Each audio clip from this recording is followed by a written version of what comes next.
କରିଥିଲେ। ତାହେଲେ ଯଶୋବନ୍ତ ଗୋସ୍ୱାମୀଙ୍କର ଗୁରୁ କିଏ ଥିଲେ? ତମେ ଠିକ୍ ପ୍ରଶ୍ନ ପଚାରିଛ ସୁଷମା। ମହାପୁରୁଷ ଯଶୋବନ୍ତଙ୍କର ଗୁରୁ ଥିଲେ ସ୍ୱୟଂ ଜଗନ୍ନାଥ। ସେ ମହାପ୍ରଭୁଙ୍କ ନିକଟରେ ସମ୍ପୂର୍ଣ୍ଣ ରୂପେ ନିଜକୁ ସମର୍ପିତ କରି ନିଜର ଆରାଧ୍ୟ ଠାକୁର ତଥା ଗୁରୁ ଭାବରେ ଗ୍ରହଣ କରି ଜଗନ୍ନାଥଙ୍କ ସେବକ ରୂପେ ନିଜ ଜୀବନକୁ ଉତ୍ସର୍ଗ କରିଥିଲେ।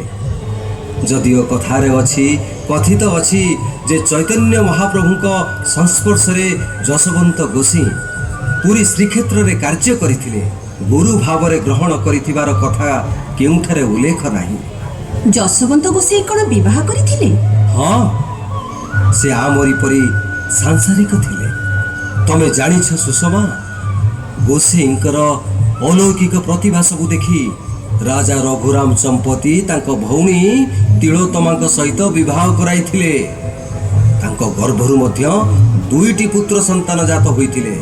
ଜଣଙ୍କର ନାମ ଥିଲା ରାମ ଓ ଆଉ ଜଣେ ମାଧବ। ଯଶୋବନ୍ତ ଗୋସ୍ୱାମୀ ଓଡ଼ିଶାର ବିଭିନ୍ନ ତୀର୍ଥକ୍ଷେତ୍ର ସହିତ ଭାରତର କେତେକ ତୀର୍ଥସ୍ଥଳ ପରିଦର୍ଶନ କରି ଆଧ୍ୟାତ୍ମିକ ଚେତନାର ଦିବ୍ୟ ଜ୍ଞାନ ଲାଭ କରିଥିଲେ। ଯଶୋବନ୍ତଙ୍କ ଅଲୌକିକ କାହାଣୀ ସମ୍ପର୍କରେ 84 ଆଜ୍ଞା ବହିରେ ବର୍ଣ୍ଣନା କରାଯାଇଛି। ସେଥିମଧ୍ୟରୁ 2ଟି ବୟାଙ୍ଗ ଅଦ୍ୟାବଧି ଗୁପ୍ତ ରହିଛି। ସେ ଅସାଧାରଣ ଯନ୍ତ୍ର ଚେତନାକୁ ଅତି ସାଧାରଣ ଭାବରେ ଲୋକାଭିମୁଖୀ କରାଇ ପାରିଥିଲେ। ବେଦଶାସ୍ତ୍ରକୁ ଅତି ସରଳ ଭାବରେ ସାଧାରଣ ଲୋକଙ୍କ ବୌଦ୍ଧଗମ୍ୟ ହେଲା ଭଳି ରଚନା କରିଥିଲେ। ତାଙ୍କ ରଚିତ ପୁସ୍ତକମାନଙ୍କ ମଧ୍ୟରୁ ପ୍ରେମଭକ୍ତି, ବ୍ରହ୍ମଗୀତା, ଆତ୍ମପରିଚୟ ଗୀତା, ଗୋବିନ୍ଦ ଚନ୍ଦ୍ର ଅନ୍ୟତମ। ମୋହର ଊର୍ଦ୍ଧ୍ୱରେ ରହି ମୋକ୍ଷର ମାର୍ଗ ଦେଖାଇଥିବା ଜଣେ ଅସାଧାରଣ ପ୍ରତିଭା। ଦୃଷ୍ଟିହୀନକୁ ଚକ୍ଷୁଦାନ, ଝିଙ୍କ କାଠିରୁ କ୍ଷୀର ବାହାର କରିବା, ଏପରିକି ଖଣ୍ଡିଆ କାନ୍ଥରେ ବସି ମହାପୁରୁଷ ଅଚ୍ୟୁତାନନ୍ଦଙ୍କୁ ପାଛୋଟି ଆଣିବା ପାଇଁ ଏମିତି କେତେ କେତେ ଅଲୌକିକ କଥା ରହିଛି। ସେଭଳି ମହାପୁରୁଷଙ୍କ ବିଷୟରେ ମୋ ଭଳି ଜଣେ ଅକିଞ୍ଚନ ମଣିଷ କ'ଣ ବା ଅଧିକ କହିପାରିବ?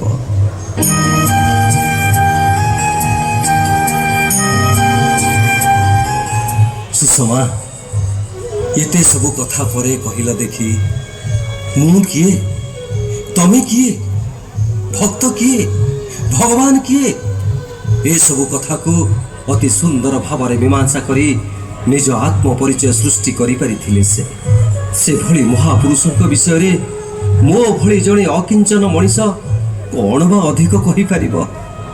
ବୁଝିଲ ସୁଷମା, ମୋର ମନ କହୁଛି ଯଶୋବନ୍ତ ଗୋସାଇଁଙ୍କ ପୀଠକୁ ଯାଇ ମାନିର ବାହାଘର ନିମନ୍ତେ ଦୀପଟିଏ ଜାଳି ଗୁଆଟିଏ ବସେଇ ଆମେ ଆସିବା। ତାଙ୍କରି ଆଶୀର୍ବାଦରୁ ଆମ ମାନି ବାହାଘର ଦେଖିବ ନିଶ୍ଚୟ ଭଲରେ ଭଲରେ ହେଇଯିବ। ଠିକ୍ କହିଛ ସୁରେଶ।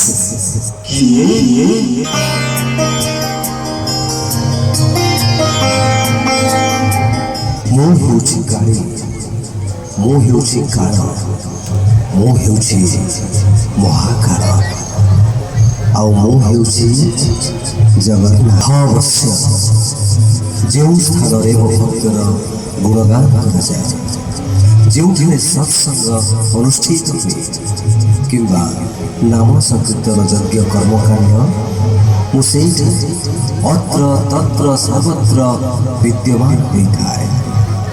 ମୋ ପରମ ଭକ୍ତ ଯଶୋବନ୍ତର କଥା ତମେମାନେ ଆଲୋଚନା କରୁଥିଲ। ମୁଁ ଏଇଠାରେ ଅଟକି ଯାଇଥିଲି। ହଁ, ସେ ତ ଥିଲା ମୋର ପରମ ଶିଷ୍ୟ, ପରମ ସେବକ। ସାରା ଜୀବନ ମୋ ନିକଟରେ ସେ ନିଜକୁ ସମ୍ପୂର୍ଣ୍ଣ ଭାବରେ ସମର୍ପିତ କରିଥିଲା। ଚେତନ କିମ୍ବା ଅବଚେତନ ଭାବରେ ସେ ମୋତେ ତା ହୃଦୟରେ ବାନ୍ଧି ରଖିଥିଲା। ପ୍ରେମ ଆଉ ଭକ୍ତିରେ ମୁଁ ସର୍ବଦା ବନ୍ଧା ହୋଇ ରହିଥାଏ। ଆଜି ହେଉଛି ସେହି ନିଷ୍ଠାପର ଭକ୍ତର ପବିତ୍ର ପୁଣ୍ୟତିଥି। ମାର୍ଗଶିର ଶୁକ୍ଳପକ୍ଷ ଷଷ୍ଠୀ ତିଥିରେ ସେ ଜୀବନ୍ତ ସମାଧି ନେଇ ମୋ ଶରୀର ମଧ୍ୟରେ ଲୀନ ହୋଇଯାଇଛି। ସେ ସବୁବେଳେ ମୋ ପାଖରେ ରହିଛି, ରହିଥିବ ଆଉ ରହି ଆସୁଥିବ ମଧ୍ୟ।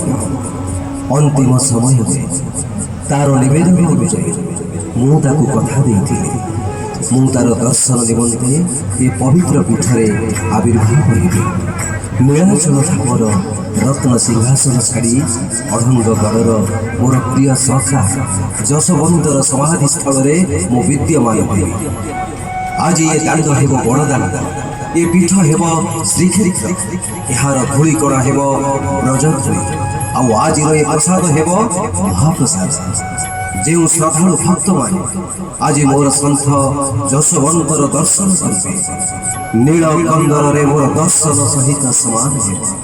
ଏହି ପୀଠରେ ରଖିଥିବା ସମସ୍ତ ଭକ୍ତମାନଙ୍କ ମନସ୍କାମନା ମୋ ଆଶୀର୍ବାଦରୁ ନିଶ୍ଚୟ ପୂର୍ଣ୍ଣ ହେବ। ହେ ପ୍ରଭୁ, ଲୀଳାମୟ ଆପଣ କେଉଁ ଜନ୍ମରେ କି ପୁଣ୍ୟ କରିଥିଲୁ ଆପଣ ଏ ଦୀନ ଦରିଦ୍ର ଅକିଞ୍ଚନ କୁଟୀରରେ ଆବିର୍ଭାବ ହେଲେ। ସତରେ କି ଭାଗ୍ୟ ପ୍ରଭୁ, କି ଭାଗ୍ୟ ଆମର। ହେ ପ୍ରଭୁ, ଆପଣଙ୍କ ଦର୍ଶନ ହେଲା।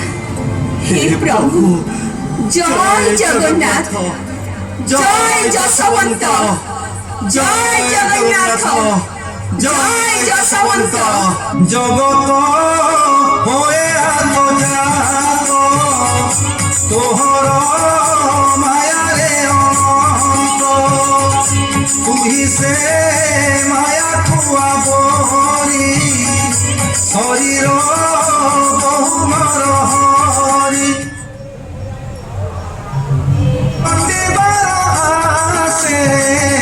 সাধুকু রঘুতু বিশ্বাসে